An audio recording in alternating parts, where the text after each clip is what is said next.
तो दोस्तों आज हम फिर से आपके लिए लेकर आए हैं देश दुनिया की तमाम ताज़ा बड़ी खबरें। सबसे पहली बड़ी खबर में आपको बताएंगे दोस्तों कि बिहार में मोदी अमित शाह को धूल चटाने के लिए ओवैसी करेंगे राहुल गांधी तेजस्वी यादव के साथ गठबंधन।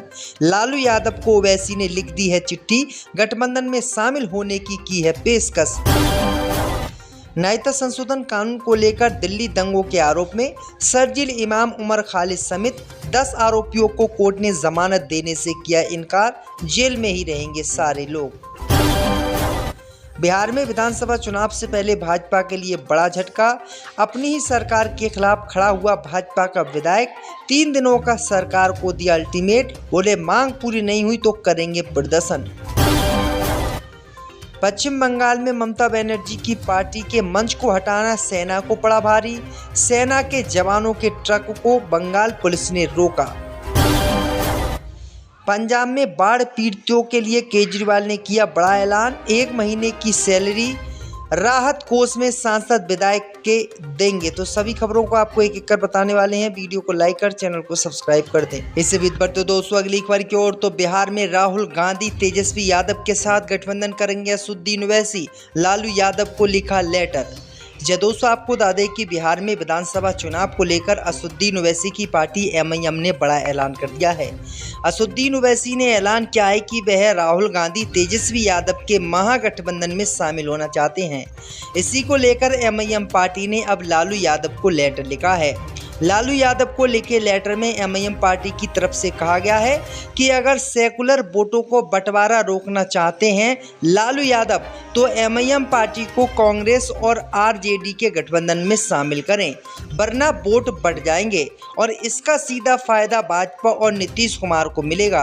उन्होंने कहा है कि हमने पिछले विधानसभा चुनाव में 5 सीटें जीती हैं। अगर तेजस्वी यादव और राहुल गांधी चाहेंगे तो हम महागठबंधन में शामिल होने के लिए तैयार हैं। हमें चाहे 5 की बजाय 3 सीटें ही क्यों न दी जाएं, लेकिन हम महागठबंधन में शामिल होना चाहते हैं। वहीं आपको बता दें कि अब देखना ये होगा कि लालू यादव कांग्रेस पार्टी और आरजेडी के गठबंधन में एमआईएम पार्टी को शामिल करते हैं या फिर नहीं। आपकी क्या राय दोस्तों, ओवैसी को महागठबंधन में शामिल होना चाहिए नहीं, हमें कमेंट करके जरूर बताएं। इससे भी बढ़ते दोस्तों अगली खबर की ओर। तो दिल्ली दंगों के आरोप में शर्जील इमाम समेत उमर खालिद की याचिका खारिज। दोस्तों आपको बता दें कि फरवरी 2020 में नागरिकता संशोधन कानून को लेकर दिल्ली में हुए दंगे के आरोप में 10 आरोपियों को कोर्ट से बड़ा झटका लगा है।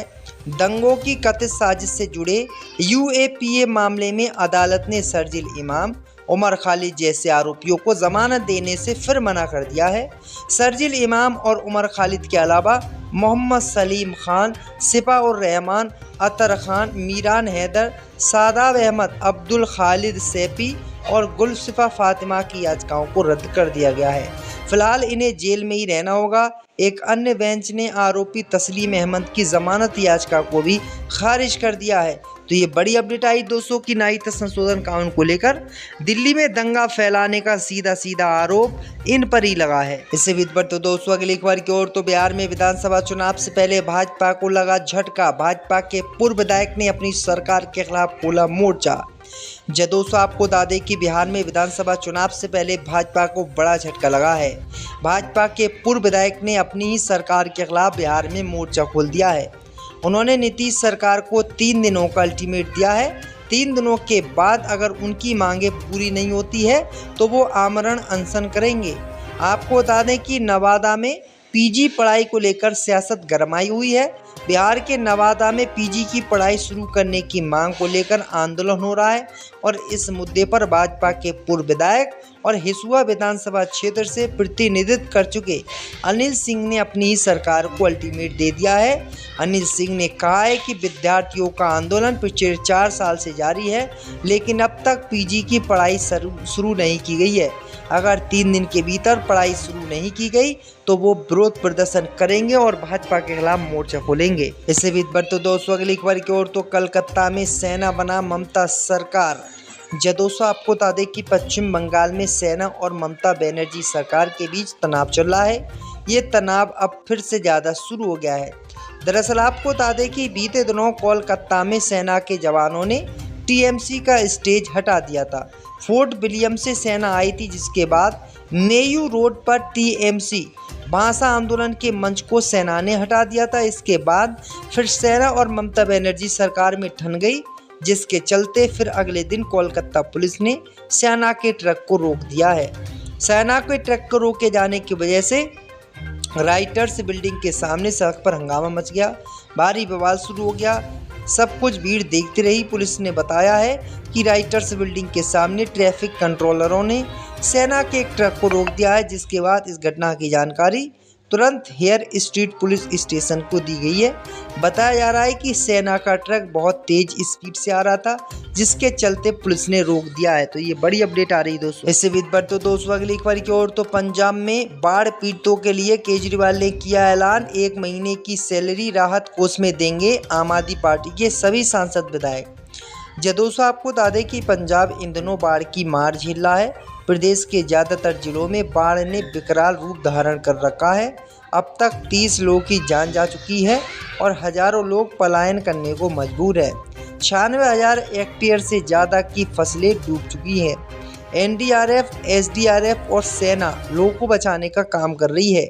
बाढ़ पीड़ितों की मदद के लिए आम आदमी पार्टी सबसे पहले आगे आई है। आम आदमी पार्टी के राष्ट्रीय संयोजक अरविंद केजरीवाल ने ऐलान किया है कि पार्टी के सभी विधायक और सांसद अपनी 1 महीने की सैलरी को मुख्यमंत्री राहत कोष में डोनेट करेंगे, जिससे पंजाब में जो बाढ़ पीड़ित में परेशान हैं उनके लिए मदद हो पाएगी और वो बेचारे बच जाएंगे। इससे भी बढ़ते दोस्तों अगली खबर की ओर, तो हमारी एससीओ की सदस्यता भारत ने रोकी, प्रधानमंत्री मोदी पर भड़का मुस्लिम देश। दोस्तों आपको बता दें कि एससीओ के हालिया समिट के बाद एक नया भू राजनीतिक विवाद उभरता दिखाई दे रहा है। अजरबैजान ने भारत पर गंभीर आरोप लगा दिए हैं। मुस्लिम देश अजरबैजान ने आरोप लगाया है कि भारत ने उसकी पूर्ण सदस्यता पाने की राह में रोड़ा अटकाया है। उसका आरोप है कि एससीओ जो समिट है उसमें वो स्थायी सदस्य बनने वाला था, लेकिन भारत ने उसका विरोध किया, जिसके कारण वो स्थायी सदस्य नहीं बन पाया और इसलिए खुलकर अजरबैजान ने भारत का विरोध किया है और कहा है कि भारत के खिलाफ हम कार्रवाई करेंगे। हम पाकिस्तान, चीन की मदद पहले से करते आए हैं और आगे भी करेंगे। से ज़्यादा शुरू हो गया है। दरअसल आपको बता दें कि बीते दिनों कोलकाता में सेना के जवानों ने टीएमसी का स्टेज हटा दिया था। फोर्ट विलियम से सेना आई थी, जिसके बाद नेहरू रोड पर टीएमसी भाषा आंदोलन के मंच को सेना ने हटा दिया था। इसके बाद फिर सेना और ममता बनर्जी सरकार में ठन गई, जिसके चलते फिर अगले दिन कोलकाता पुलिस ने सेना के ट्रक को रोक दिया है। सेना के ट्रक को रोके जाने की वजह से राइटर्स बिल्डिंग के सामने सड़क पर हंगामा मच गया, भारी बवाल शुरू हो गया। सब कुछ भीड़ देखती रही। पुलिस ने बताया है कि राइटर्स बिल्डिंग के सामने ट्रैफिक कंट्रोलरों ने सेना के एक ट्रक को रोक दिया है, जिसके बाद इस घटना की जानकारी तुरंत हेयर स्ट्रीट पुलिस स्टेशन को दी गई है। बताया जा रहा है कि सेना का ट्रक बहुत तेज स्पीड से आ रहा था, जिसके चलते पुलिस ने रोक दिया है। तो ये बड़ी अपडेट आ रही है दोस्तों। इससे विद पर तो दोस्तों अगली खबर की ओर, तो पंजाब में बाढ़ पीड़ितों के लिए केजरीवाल ने किया ऐलान, 1 महीने की सैलरी राहत कोष में देंगे आम आदमी पार्टी के सभी सांसद विधायक। दोस्तों आपको बता दें कि पंजाब इन दिनों बाढ़ की मार झेल रहा है। प्रदेश के ज़्यादातर जिलों में बाढ़ ने विकराल रूप धारण कर रखा है। अब तक 30 लोगों की जान जा चुकी है और हजारों लोग पलायन करने को मजबूर है। 96,000 हेक्टेयर से ज़्यादा की फसलें डूब चुकी हैं। एनडीआरएफ, एसडीआरएफ और सेना लोगों को बचाने का काम कर रही है। बाढ़ पीड़ितों की मदद के लिए आम आदमी पार्टी सबसे पहले आगे आई है। आम आदमी पार्टी के राष्ट्रीय संयोजक अरविंद केजरीवाल ने ऐलान किया है कि पार्टी के सभी विधायक और सांसद अपनी 1 महीने की सैलरी को मुख्यमंत्री राहत कोष में डोनेट करेंगे, जिससे पंजाब में जो बाढ़ पीड़ित में परेशान हैं उनके लिए मदद हो पाएगी और वो बेचारे बच जाएंगे। इससे भी बढ़ते दोस्तों अगली खबर की ओर, तो हमारी एससीओ की सदस्यता भारत ने रोकी, प्रधानमंत्री मोदी पर भड़का मुस्लिम देश।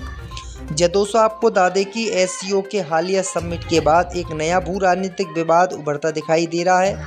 अजरबैजान ने भारत पर गंभीर आरोप लगा दिए हैं। मुस्लिम देश अजरबैजान ने आरोप लगाया है कि भारत ने उसकी पूर्ण सदस्यता पाने की राह में रोड़ा अटकाया है।